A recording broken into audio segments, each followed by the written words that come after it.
महाराज को जय। శ్రీమన్నారాయణ గురుపీఠమునకు జై। శ్రీ శ్రీ శ్రీ శ్రీ పరమానంద శంకర నారాయణ సద్గురు మహారాజుకు జై। నేడు గురువారం సందర్భంగా ఈనాడు తెలంగాణ రాష్ట్రం నాగర్ కర్నూలు జిల్లా నాగనూల్ గ్రామం నందు అందరం కూడా మరి ఇక్కడ సుగుణాంబ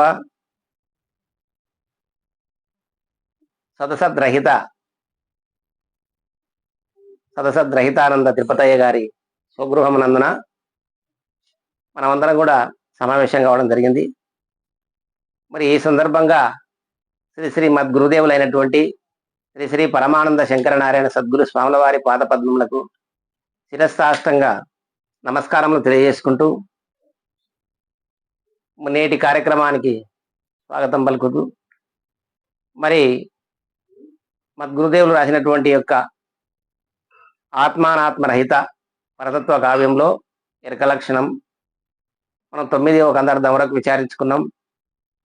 నేడు 10వ కందార్థం నుండి విచారించుకోవాలని చెప్పి అందరి అభిప్రాయం ఉంది కనుక దాన్ని ఇప్పుడు మనం విచారించుకుందాం.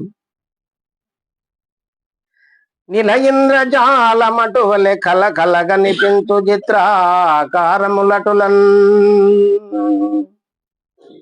విలయును సర్వము కలగా బొలయును జాగ్రత్తను గన్నా పోడి మీలేక గురు కృపను గన్నా ఎన్నాడు లేక కలకాల నీరీతి మేల్కా జందితివేని నిలమాయా జాలమునే మేలేక నువ్వు పొడి మీలేక గురు కృపను గన్నా ఎన్నాడు లేక. నిల ఇంద్రజాలమటువలే అంటే ఇంద్రజాలము అంటే మాయా అని, అంటే ఉన్నట్టు సర్వం తోస్తూ ఉంటుంది కానీ విచారిస్తే లేదు అని. నిల ఇంద్రజాలమటువలే కల కనిపించు చిత్రాకారములటలను, ఇదంతా కలనే. మళ్ళీ కలలో కల అంటే మళ్ళీ నిద్రావస్థలో పగులంతా కూడా అనేకమైనటువంటి వ్యవహారం అంతా చేసుకొని మళ్ళీ ఇట్లా విశ్రాంతి సమయం లోపల ఈ జీవుడు స్వప్నావస్థ లోపల అనేకమైనటువంటి కళలు కంటా ఉంటాడు కదా.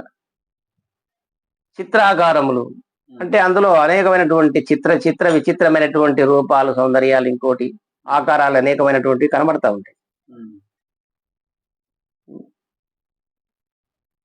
వెలయును సర్వము కలగా అంటే ఎట్లా, ఇది సర్వం కళ స్వరూపమే. నీవు ఏ విధమైతే ఆ స్వప్నంలో కనబడినటువంటి సమస్త వస్తువులు ఏవైతే చిత్రాలు ఆకారాలు అన్ని కూడా మేల్కుంటే లేవో, ఇది కూడా సర్వం అంతా కళనే. ఎప్పుడు అంటే గురుకృప వలన విచారిస్తే ఈ సర్వం అంతా కూడా కలగానే తోస్తుంది. ఇది నిజము కాదు నైనా అని చెప్పి మన పెద్దలు మనకు తెలియజేస్తున్నారు.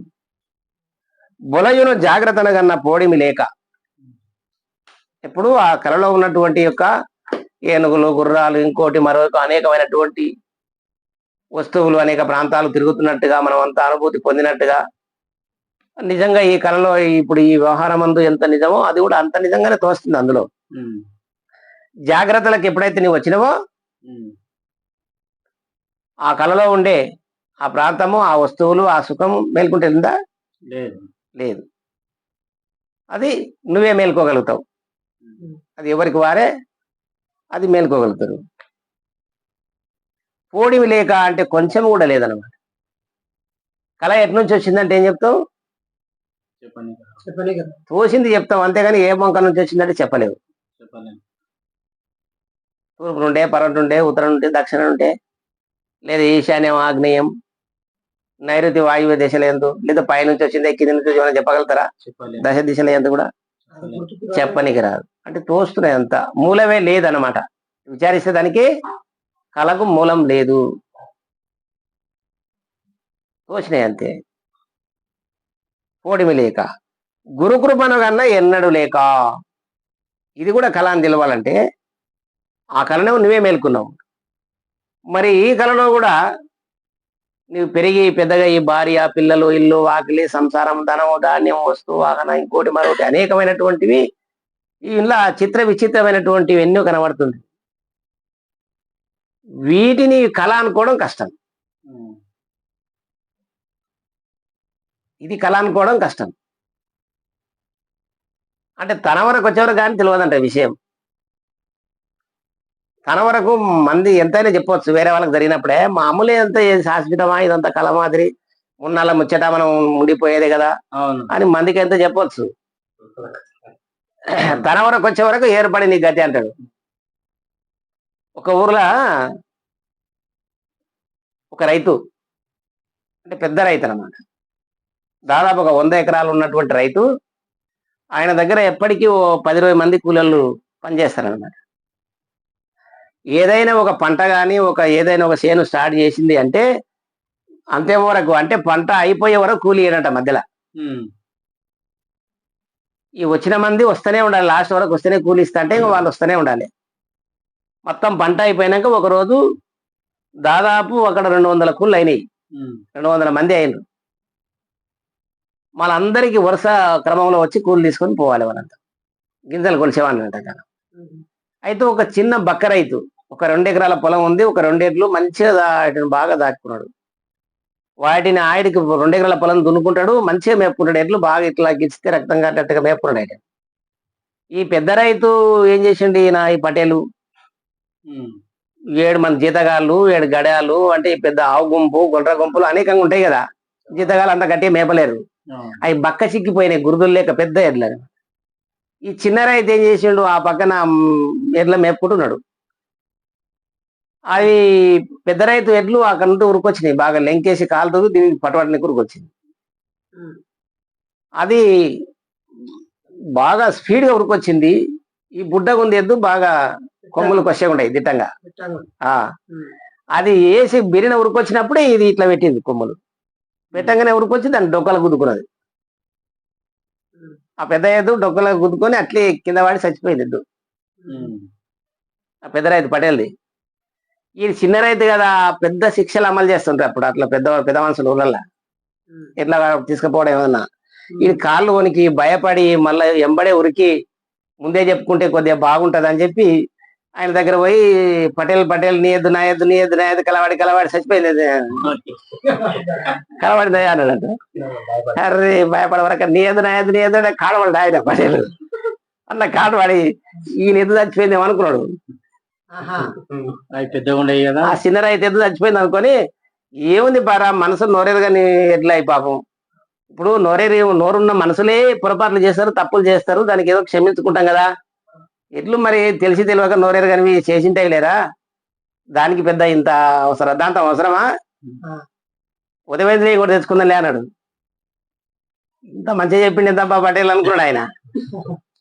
అనుకొని కాసేపు ఉండి, ఏం లేదు చూడ, నా ఎడ్లు ఆ ఒడ్డెంబట్లు మేపుకుంటున్నా, మీ జీతగాడు మీ వాడు నీళ్ళు దాక్కుని ఇట్లా వస్తున్నాడు, అనాథ ఉరికొచ్చింది ఏదు, ఉరికొచ్చేవరా మాది ఇట్లా కొమ్ము పెట్టింది, గుద్దుకొని చచ్చింది మీ ఎద్దు అన్నాడు.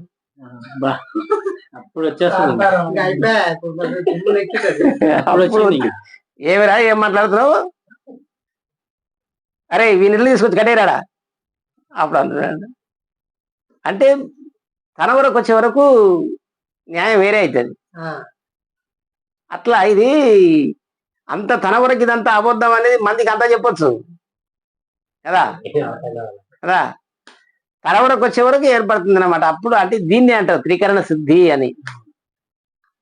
మనస వాచ కర్మేణ త్రికరణ సిద్ధిగా గురుభక్తి ఉంటే పెద్దలు చెప్పిన వాక్యాలు నిలుస్తాయి కదా. అక్కడ విషయ భక్తి అన్ని తన వరకు వచ్చే వరకు న్యాయం మారే ఎప్పటిదే. అంతకుముందేమో ఎవరు నాది కాదులే అనుకొని చెప్పేసిండు. తన వరకు వచ్చే వరకల్లా అట్లెట్లయితుంది ఎట్లు మటుకరాపోరా అన్నాడు అప్పుడే. అట్లా అంటే ఇది అందుకే తనను తాను విచారించి ఇక్కడ విచారిస్తే తన మూలం విచారిస్తే ఇది కూడా ఒక కళనే, సర్వం ఇది కళనే అని చెప్పి విచారించుకోవాలి. ఇది గురుకృపను కన్నా అప్పుడు గురుకృపలో మేల్కుంటే లేదు ఈ ఎరుక అని. గురుకృపను కన్నా ఎన్నడు లేక ఇది ఏనాడు కూడా మళ్ళీ తిరిగి రాదు.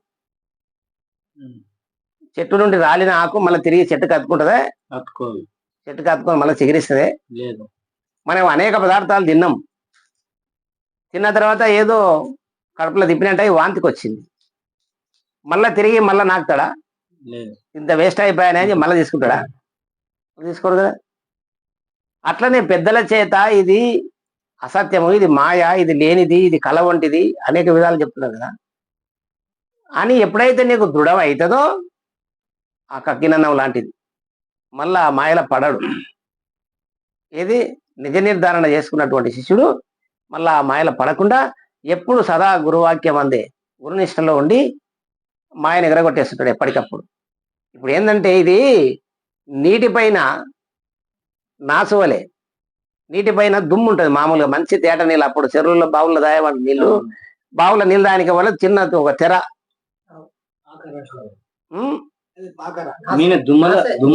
మామూలు దుమ్ము ఉంటది. అంటే మళ్ళీ అంతర్తామర ఉంటది, అది కూడా కాకుండా అంతర్తామర కాకుండా మామూలు దుమ్ము ఉంటది అనుకో. ఆ తెర దుమ్ము యొక్క తెర ఉన్నప్పుడు ఇట్లా రెండు చేతులు ఇట్లా అంటే దూరం పోతుంది, మళ్ళీ నీళ్ళు తాగానే మళ్ళీ గమ్మింటది. మళ్ళీ ఇట్లా అనుకొని నీళ్ళు తాగేవాళ్ళు అనమాట. అందుకే ఈ శరీరం అనే ఆవరణ ఉంది కాబట్టి ప్రతి ఒక్కరికి కూడా ఆవరణ ఉన్న చోట ఎరక పనిచేస్తుంది, ఎరకకు బలం ఎక్కువ. ఈ ఆవరణ అనేది శరీరం ఉంది కనుక ఎంత తెలుసుకున్నా కూడా ఇది మాయ అని తెలిసినా కూడా ఇది లేదని దృఢమైతే కూడా అయినా సరే మళ్ళా అమ్ముకుంటది, మళ్ళా అమ్ముకుంటది. లేదని అనుకున్నాం కదా ఇది మళ్ళీ ఎందుకు వస్తుంది అంటే వస్తుంది. ఎందుకంటే ఆ నీరు ఉన్నంతకాలం దాని అంతర్తామరకు అమ్ముకున్నట్టుగా శరీరం ఉన్నంతకాలం నీకు ఈ మాయ కమ్ముతూనే ఉంటుంది. కాబట్టి ఎట్లుండాలి? ఆవరణాంతం గురుభక్తి విహీనత కాకూడదు అంటాడు పండిత శివానంద స్వామి. ఆవరణం అంటే శరీరం ఉన్నంతకాలం సదా ఎప్పుడు గురునామస్మరణ, గురుభక్తి, గురునిష్ట ఉండి ఇట్లా సత్సంగాలలో పాల్గొని సద్గ్రంథ పఠన చేస్తూ ఎప్పటికప్పుడు ఈ మాయ ఇది లేదని దిట్టమై ఉండాల కదా. గురుకృపణ కన్నా ఎన్నడు లేక ఇంకెన్నడు ఉండనే ఉండదు అసలు గురుకృపణ కంటే. అంటే సూర్యోదయం అయితే చీకటి వారిపోయినట్ల, చీకటి నిల్వది. ఇంకా తన లోపల కూడా ఈ యొక్క మాయ అనేది దృఢమైపోతుంది బాగా గట్టిగా. కలకాలం ఈ రీతి మేల్క చెందితివేని, కళ కాలము ఇదంతా కూడా కళతో కూడుకున్నది కదా ఈ యావత్ అంతా కూడా. కాబట్టి మేల్క చెందితివేని ఎప్పటికి కూడా కళలో కూడా మరవకుండా లేచినా కూసున్నా పడుకున్నా ఎప్పటికీ అదే గురునామస్మరణ. అట్లే ఉన్నటువంటి వాడు మేల్క చెందితివేని నిల మాయజాలము ఏమి లేకను పోవు. ఈ మాయజాలం, మాయ అనగా ఏమిటి అంటే అప్పుడే ఉన్నట్లు తోచి అప్పుడే లేకుండా పోయేది. అట్లా ఏమిటి అప్పుడే తోచిపోయేది? మేఘము వలె ఆకాశం నిర్మలంగా ఉంది, అనుకోకుండా మేఘావృతం అయింది. బలమైన గాలి వీచే వరకు మళ్ళీ మేఘం అంతా కూడా ఎక్కడిదక్కడ బయలైపోతుంది కదా. వడగండ్లు అప్పటిదప్పుడే వర్షంలో పడిపోతాయి, కింద పడిపోతాయి, ఇంకెంత రాళ్ళు కనబడతాయి. చూస్తున్నాం కానీ అట్లే మళ్ళీ ఆవిరైపోతాయి. బుద్భుతములు అంటే ఇట్లా నీళ్లు ప్రవహిస్తున్నప్పుడు పెద్దవి చిన్నవి బుడగలు ఎన్నో పుడుతుంటాయి. అప్పటికప్పుడే పుట్టినప్పుడే కనబడతాయి, మళ్ళీ అప్పుడే పోతూనే ఉంటాయి. మాయ అంటే అట్లా కదా. మెరుపు వలె ఇట్లా ఇవంతా కూడా మాయాజాలం, ఏమి లేకను పోవు. ఇవన్నీ ఎందువల్ల వస్తున్నవి? ఒకదానికొకటి అట్లా. కాబట్టి ఏది అన్నిటికీ మూలమైనటువంటిది ఏదైతే ఉందో తెలివి